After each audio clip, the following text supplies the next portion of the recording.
Bom, se você está se perguntando se você deve ou não dar mais uma chance para alguém, esse vídeo é para você. A gente vai falar justamente sobre esse assunto hoje. Vamos bater esse papo?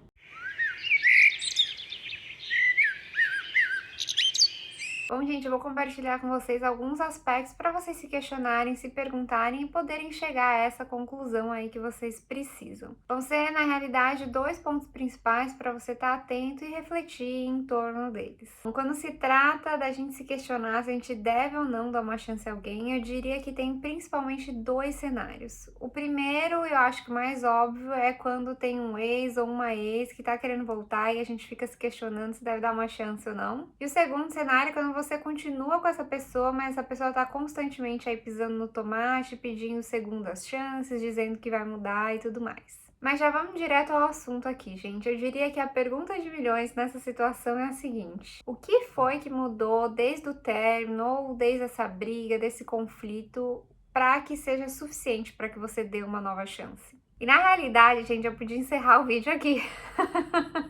Mas eu vou aprofundar um pouco o que é que eu quero dizer exatamente com essa pergunta. Para a gente avaliar se a gente vai dar uma chance mais uma vez para alguém, a gente precisa entender o que tem de novo ou de melhor aí na situação que antes não estava presente. Porque eu já sinto em te informar logo de início que se a situação for exatamente a mesma de antes, isso não vai dar em nada. As mesmas situações, os mesmos problemas vão se repetir, vai ser só uma questão de tempo. Aliás, eu mesma já caí nessa armadilha de que eu tinha terminado um relacionamento, eu tomei a iniciativa de terminar essa relação, mesmo amando e gostando muito da pessoa. E aí o que aconteceu? Passou alguns meses e eu quis voltar com essa pessoa. É, eu sei, gente. Quem nunca, né?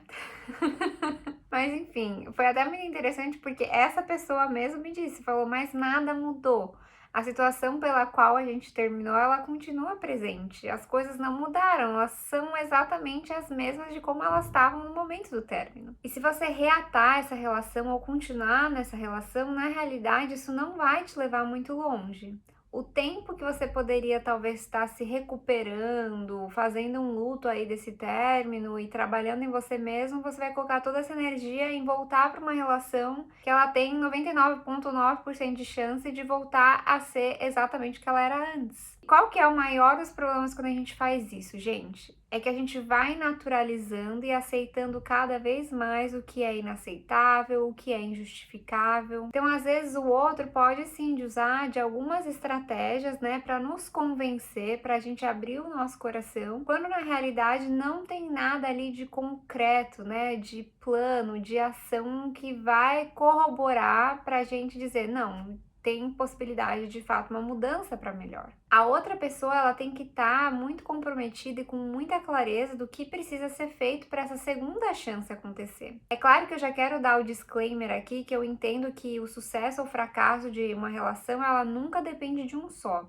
Sempre vai ter a contribuição dos dois. Inclusive, às vezes a gente é a pessoa na realidade que está fazendo com que aquele comportamento que a gente detesta, que seja ele que aconteça. Então, sim, muitas vezes a gente vai ter que abrir mão de algumas coisas, inclusive para que a situação caminhe. E às vezes a gente precisa se retirar da situação quando a gente vê que ela vai continuar sendo o que ela é. Um outro ponto, gente, que eu gostaria de discutir um pouco com vocês hoje, ele é em relação ao seguinte. Quando a gente tá com esse tipo de questionamento em frente a gente, é bem comum a gente colocar a gente de lado e colocar o outro como centro de toda a história. O que é que eu quero dizer com isso? Outro dia eu li uma pergunta que uma pessoa enviou para uma outra pessoa no Instagram que eu acho que ilustra muitíssimo bem essa situação. A pergunta tá aqui do lado, mas eu vou traduzi-la para vocês. Então, olha só que interessante essa situação, gente. Ela tá falando que o namorado é verbalmente abusivo e que ele pediu por uma última chance. Aí a pessoa coloca assim: ele quer terapia de casais.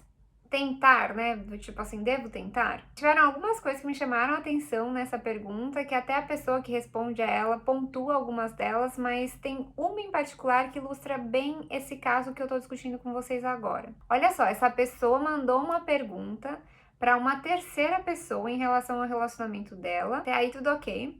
Só que aí, quando ela vai falar com essa outra pessoa, ela não fala absolutamente nada sobre ela. Olha só como é tudo sobre o namorado. O namorado é verbalmente abusivo, o namorado quer terapia de casal, o namorado quer uma última chance. Vocês estão me entendendo? A gente não sabe absolutamente nada dessa pessoa, é tudo em torno do namorado.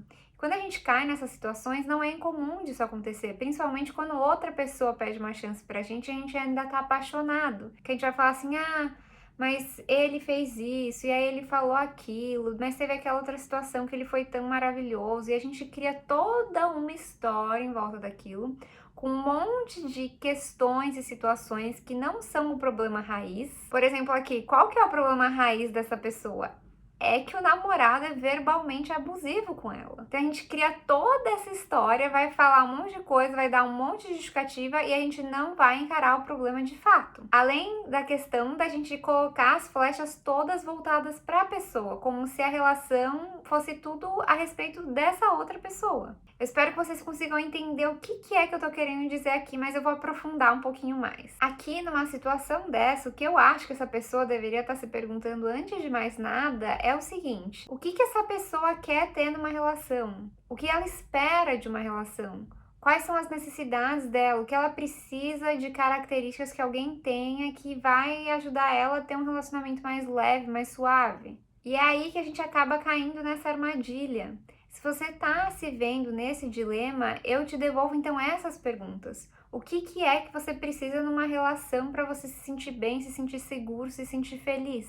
E aí, se essa pessoa, ela é capaz ou não de te oferecer isso a nível de necessidade muito importante, necessidade básica, eu diria, de conexão, de segurança, de confiança. Conectando aqui com o primeiro ponto que eu trouxe para vocês, por exemplo, nessa situação, eu diria que o primeiro passo para a gente entender se ela deve ou não dar uma segunda chance, antes mesmo dessa pessoa querer fazer terapia de casal, desse namorado, é ele procurar uma terapia individual, gente. Ele tem sérios problemas se ele é uma pessoa verbalmente abusiva. Ele talvez tenha questões com raiva, com frustração, ele não consegue gerenciar isso bem. Mas aí, olha só o que essa pessoa está usando como estratégia, segundo o que eu posso interpretar. Sugerindo terapia de casal. Para quê? Para engajar a outra pessoa, né? Porque aí você fica meio que preso. Como que você vai dizer não para uma pessoa que você ama, um parceiro que você ama, você sabe que vocês estão tendo problemas? Como você vai dizer não para ele para não fazer uma terapia de casal? Sendo que você tá infeliz e você tem reclamado dessas questões todas, né?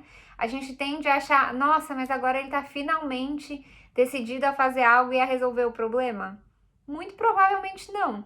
Ele quer essa terapia de casal para engajar você e talvez te manter cativa ali na situação. E aí o que talvez essa pessoa que tá com esse rapaz pudesse fazer é justamente sugerir, olha, então você faz sua terapia individual, eu vou viver aqui o meu processo, daqui uns meses a gente se fala e vê o que vai acontecer. Segue com a sua vida, esteja focado em você se melhorar quanto pessoa antes de mais nada. Porque eu acho justamente que nessa situação ele tá fazendo esse movimento todo para conseguir mantê-la na relação. Ele tá fazendo isso por ela, por essa outra pessoa. Claro, talvez a terapia de casal seja melhor do que nada, sem sombra de dúvida. Mas entende como que essa solução, por assim dizer, ela é um pouco questionável? Então, gente, pra gente recapitular, esteja atento ao que é que mudou ou que não mudou. Se a situação não mudou em absolutamente nada, eu diria que não vale a pena você dar uma segunda chance ou mais uma chance para esse relacionamento. Às vezes vai valer muito mais a pena você investir esse tempo que você vai gastar, essa energia, em olhar para si, descobrir quais são as suas necessidades para que o próximo relacionamento que você venha viver, ele seja mais saudável, ele seja melhor, ele esteja mais alinhado com seus valores e com o que você busca em alguém. E por outro lado, se você decidir dar mais uma chance, lembre-se do que é que você precisa e tenha essa conversa honesta com essa pessoa. Bom, gente, eu gostaria de recomendar para vocês 2 outros vídeos relacionados a esse tema. 3, aliás. O primeiro deles é como ter conversas difíceis se você precisar comunicar para essa pessoa quais são as suas necessidades. O segundo deles é para você avaliar se o seu relacionamento tem futuro. Vou deixar todos eles aqui no final do vídeo para você só clicar e assistir. E o terceiro, mas não menos importante, é como saber se eu tô sendo trouxa. Lá eu também falo de relacionamentos e alguns pontos principais e essenciais que a gente tem que estar sempre atento para entender se a relação está de fato equilibrada ou não. Isso também vai te ajudar a entender se vale a pena você dar uma segunda chance ou quais são as coisas que vocês precisam melhorar. Quem sabe eu vejo vocês por lá. Se cuidem. Tchauzinho!